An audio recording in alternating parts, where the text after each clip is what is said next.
Ngayong araw guys, nagsugba-sugba talaga kami dito sa aming nabiling lupa at habang iniinluan namin ay naisipan na rin namin mag-food trip at for sure na mabubungkag na naman talaga ang mga bahaw nito kaya tara samahan nyo kami. Tirada natin ngayon guys dahil medyo maganda-ganda na rin yung daga ng panahon kaya naman pumunta kami dito ni Ivy sa aming nabiling lupa dahil hihinluan namin to at aanaman namin talaga namin at naisipan na rin namin dito mag-food trip kaya dinala ko si Ivy at nagdala kami ng lamisa at as you can see naman guys, napakaganda talaga ni Ivy kapag nasa farm at sa puntong ito guys, nagmamahay na talaga ako na sinama ko si Ivy dito sa farm dahil napakalakas talaga sumugo, hindi naman lumilihok kaya naman ako na lang yung lumihok dito sa aming papaniutuin at karne nga lang pala yung susugbahin namin at minarinit ko na nga lang dyan at nilagyan ko ng toyo at konting agrio para goods na yung lasa nyan at pinugan ko na para masarap na at syempre sinugba ko na kaagad yung uling dito at siya nga pala binutangan ko ng sin dyan dahil medyo basa-basa dahil medyo maulan dito sa amin at binutangan ko na nga rin ng krudo para malakas talaga sumiga at medyo matagal-tagal na nga rin kami hindi naka-food trip ng mga ganito, medyo namimiss ko na talaga to. Sobrang busy kasi namin dito sa farm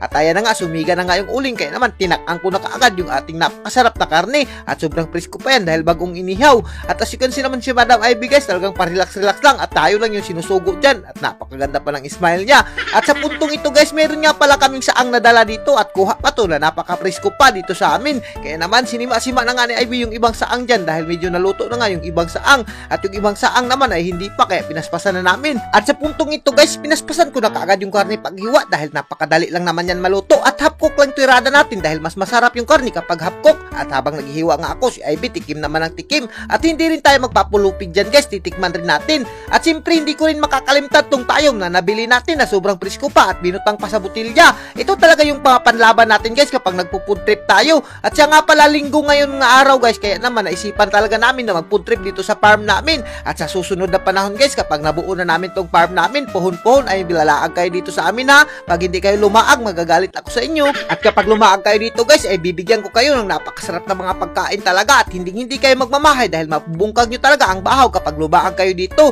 Pero pag nabuo na namin to, hindi muna ka namin kayo papalaagin kapag ganito pa ang itsura dahil sobrang lapok dito. At sa puntong ito guys, pati yung tinapa guys, bibirahan rin natin yan at yan yung ipapakain ko sa inyo kapag lumaag kayo dito. At as you can see naman guys, talagang sinimulan na namin yung pagkain at sinungitan ko na nga si Ivy pero napaka-arte niya, ayaw na lang magpasungit. Naku, talagang medyo idlas na si Ivy ngayon, baka may iba na to, delikado na tayo dyan. Pero hindi tayo mababalaka guys dahil yung lumay na nabili ko 10 years yung expiration yun kaya naman umiipikto pa to kay Ivy for sure. Alam nyo ba guys, kapag dito ka sa bukid nag-food trip ay naku, hindi ka talaga magmamahay, parisan pa ng view na napakaganda at pati yung mga pagkain at mapapasabi ka na lang na kini may food trip talaga at napakasarap kahit medyo may tagnok-tagnok pa dito dahil maraming sagbot pero hindi mo iniindayan sa sobrang sarap na mga pagkain lalo na kapag pinaspasan mo at marami kayo ay naku, budol fight lang talaga yung mga tirahan dyan at kung nakikita nyo si Ivy guys, ang lalakas na talaga humabab niya. Iwan ko anong nangyari dito kay Ivy. At alam nyo ba guys, simula ngayon halos araw-araw na talaga tayo magbinungkagay ng mga bahaw dito sa nabili naming farm. Maganda kasi dito yung view makikita mo at maraming karsada talaga at may mga sakinan na makita mo. Naku, malilingaw ka talaga sa kakatanaw. At sa puntong ito guys, sinungitan ko ng si Ivy ng saang at buti na lang pumayag siya kundi sa iba ko na lang to isusungit tong mga saang ko. Bitaw guys, joke lang talaga tong atin. Yung atin lang talaga dito ay malingaw kayo at kakapanood sa amin. At pohon kapag natapos namin to ay sabay na tayo magbinungkagay ng bahaw dito dahil talagang yun ang plano namin Ivy dito at napagdesisyonan na talaga namin. At huwag kayong magtaka guys ha kung araw-araw na kami magpo-food trip dito dahil dito na talaga kami magbubungkag ng bahaw at ito na yung daily life namin sa pagbablog namin. Dito na kami magluluto ng iba't ibang klase ng mga putahe. Kaya ikaw kung giganahan ka sa video na to, huwag mo nang kalimutan i-like and i-share para mas marami pa tayong food trip. Thank you and God bless you all. Mabuhay kayong lahat dyan mga idol hanggat gusto nyo.